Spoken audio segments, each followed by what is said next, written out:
Seat రాలేదని నిరాశ చెందలేదని అధినేత చంద్రబాబు నాయుడు మాట వేదవాక్కులా భావించి పొత్తు ధర్మంలో జనసేన అభ్యర్థి గెలుపుకు తెలుగుదేశం కోఆర్డినేటర్ పిల్లి సత్యనారాయణమూర్తి, మాజీ ఎమ్మెల్యే పిల్లి అనంతలక్ష్మి సూచనలతో అహర్నిశలు కష్టపడ్డామని, రేపు విజయం సాధిస్తున్నామని కాకినాడ రూరల్ నియోజకవర్గ తెలుగుదేశం పార్టీ నాయకులు, కార్యకర్తలు ఆత్మీయ సమావేశంలో పలువురు నాయకులు, కార్యకర్తలు పేర్కొన్నారు. రూరల్ మండలం సర్పవరం జంక్షన్ సమీపంలో ఏర్పాటు చేసిన తెలుగుదేశం పార్టీ నాయకులు, కార్యకర్తలు ఆత్మీయ సమావేశం నిర్వహించారు. సమావేశానికి నియోజకవర్గంలో 2 మండలాల గ్రామాల నుండి పెద్ద ఎత్తున నాయకులు, కార్యకర్తలు పాల్గొన్నారు. గత 5 సంవత్సరాలుగా ప్రతిపక్షంలో ఉండి అధికార వైసీపీ పెట్టిన అనేక ఇబ్బందులను ఎదుర్కొని నిలబడ్డామని, రూరల్ నియోజకవర్గానికి తమ నాయకుడు పిల్లి సత్యనారాయణమూర్తి, అనంతలక్ష్మి దంపతులకు సీటు వస్తుందని ఆశించామని, దానికి గల కారణం గతంలో వారు చేసిన అభివృద్ధి, కార్యకర్తల పట్ల వారు చూపించిన ప్రేమాభిమానాలు అని. అయితే రాష్ట్ర పెద్దల నిర్ణయం మేరకు రూరల్ సీటు జనసేనకు కేటాయించారని, పార్టీ పెట్టిన నాటి నుండి దాదాపు 4 దశాబ్దాలుగా సైకిల్ గుర్తు లేకుండా ఎన్నికలకు వెళ్లిన ఈ ఎన్నికలు చాలా ప్రతిష్టాత్మకంగా తీసుకుని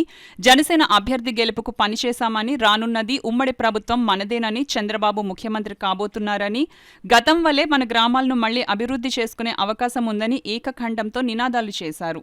రూరల్ నియోజకవర్గ ఎన్నికల ప్రచార కార్యక్రమాలు ఇతర నియోజకవర్గాలకు ఆదర్శంగా నిలిచామని, ఇంత పెద్ద ఎత్తున కృషి చేసిన పిల్లి దంపతులకు సముచితమైన స్థానం చంద్రబాబు కల్పిస్తారని ఆశాభావం వ్యక్తం చేశారు. వైసీపీ ఎన్ని కుతంత్రాలు చేసినా నిలబడి పార్టీ గెలుపుకు కష్టపడ్డానని, రానున్నది చంద్రబాబు ప్రభుత్వం కాబట్టి తమ నాయకులకు ఖచ్చితంగా పార్టీ గుర్తించి ఒక ప్రతిష్టాత్మకమైన పదవి ఇచ్చి గౌరవించాల్సిన అవసరం పార్టీ పెద్దలకు ఉందని సమావేశంలో పలువురు నాయకులు, కార్యకర్తలు కోరారు. నియోజకవర్గంలో ప్రతి ఒక్కరూ మమ్మల్ని మీ కుటుంబ సభ్యులుగా చూస్తారు కాబట్టే మేము ఈ స్థాయిలో ఉన్నామని, మీ ప్రేమాభిమానాలు రానున్న రోజుల్లో కూడా మాపై ఉండాలని, మీకు తోడుగా అన్ని వేళలా ఉండటానికి మేము సిద్ధంగా ఉంటామని రూరల్ నియోజకవర్గ మాజీ ఎమ్మెల్యే పిల్లి అనంతలక్ష్మి అన్నారు. నా 40 సంవత్సరాల రాజకీయ జీవితంలో ఏనాడు నాకు ఓటు వేయమని నేను ఏనాడు నియోజకవర్గంలో ప్రజల్ని అడిగింది లేదని, కానీ నేడు కూటమి అభ్యర్థి పంతం నానాజీని గెలిపించాలని నియోజకవర్గంలో ప్రతి గడప తిరిగి అర్థించానని, దానికి గల కారణం చంద్రబాబు ముఖ్యమంత్రి కావాలని విస్తృతంగా ప్రచారం చేశానని, ఒక దుర్మార్గుడైన జగన్ చంద్రబాబును జైల్లో పెట్టిస్తే ఎటువంటి ఆలోచన లేకుండా జనసేన అధినేత పవన్ కళ్యాణ్ కు తాను అభిమానిగా మారి పొత్తులో భాగంగా జనసేన గెలుపు తన గెలుపుగా భావించానని, అందుకే నేను మొదటిసారి ఓటు అభ్యర్థించానని, నా నాయకుడు చంద్రబాబుకు అండగా నిలిచిన పవన్ కళ్యాణ్ గౌరవం నిలబెట్టాల్సిన అవసరం తనకు ఉందని, అందుకే బేషరతుగా మద్దతు తెలిపి జనసేన గెలుపు తన గెలుపుగా శక్తివంచన లేకుండా పని చేశానని అన్నారు. ఇదే జోష్తో చంద్రబాబు ముఖ్యమంత్రి అయిన తర్వాత నియోజకవర్గంలో అభివృద్ధి చేద్దామని, అదేవిధంగా కార్యకర్తలు, నాయకులకు అండగా ఉంటామని అన్నారు. ఈ కార్యక్రమానికి నియోజకవర్గం నుండి భారీ స్థాయిలో కార్యకర్తలు, నాయకులు పాల్గొన్నారు. అలాగే స్వామి గారు కానీ ముగ్గురు నాయకులకు వచ్చి ఈ కరప మండలంలో ఆత్మీయ సమావేశం పెట్టుకుంటున్నామండి. మన కార్యకర్తలందరూ కూడా చెదిరిపోకుండా రాబో కాలంలో 5 సంవత్సరాలు కూడా అధికారంలో తెలుగుదేశం పార్టీ వచ్చిన తర్వాత నాయకుడు చంద్రబాబు నాయుడు గారి సమక్షంలో మనం అందరం కూడా పనిచేసే విధంగా మనం అందరం కలిసి ఉందామని చెప్పి సమావేశం ఏర్పాటు చేస్తామని చెప్పి చెప్పడం జరిగింది. మరి వాళ్ళందరికీ ఒక సూచన ఇవ్వడం జరిగింది. మీ ఉద్దేశం యొక్క మంచి ఉద్దేశం, కానీ కాకినాడ రూరల్ అర్బన్ కూడా కలిపి ఒక విస్తృత స్థాయి సమావేశం ఏర్పాటు చేసుకుని అక్కడ మన కార్యకర్తల యొక్క మన మనోభావాలు, ఆనభావాలు తెలుసుకుని రేపు 5 సంవత్సరాలు మనం అందరం కలిపి పనిచేయాలంటే ఈ 2 మండలాలు, ఈ అర్బన్ మండలం కూడా కలిపి ఉండాలని చెప్పి చెప్పిన మధ్య ఈ వేదిక మీద ఉన్న పెద్దలందరూ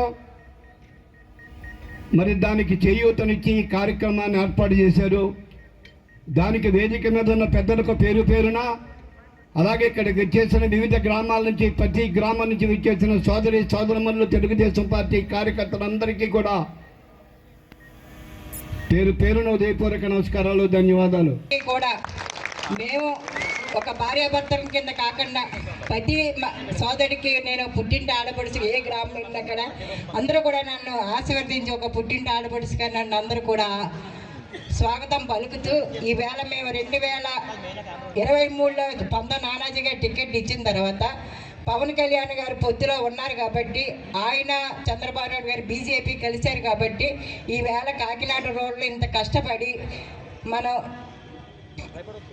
మీరందరూ కూడా నాకు చేదోడు వాదోడుగా ఉండి ప్రతి గ్రామం ఓటు అడగటానికి మీరందరూ నాకు సహకరించారు కాబట్టి ఈవేళ మనం చంద్రబాబు నాయుడు గారు అన్న మాట ప్రకారంగా మీరందరూ కష్టపడ్డారు, మేము కష్టపడ్డాం.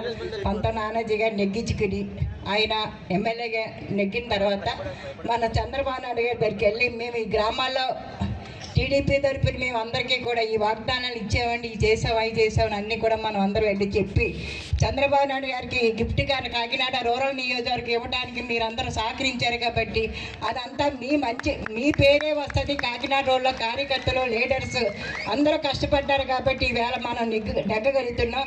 ఎందుకంటే మా భార్యాభర్తలు ఇద్దరు ఉన్నా మీ క్యాడర్ లేకపోతే మేము ఎప్పుడు కూడా ముందుకు రాలేము. అలాంటిది కాకినాడ రూరల్ నియోజకవర్గం నుంచి అందరూ ఉండాలనేసి మిమ్మల్ని అందరినీ కోరుకుంటున్నాం.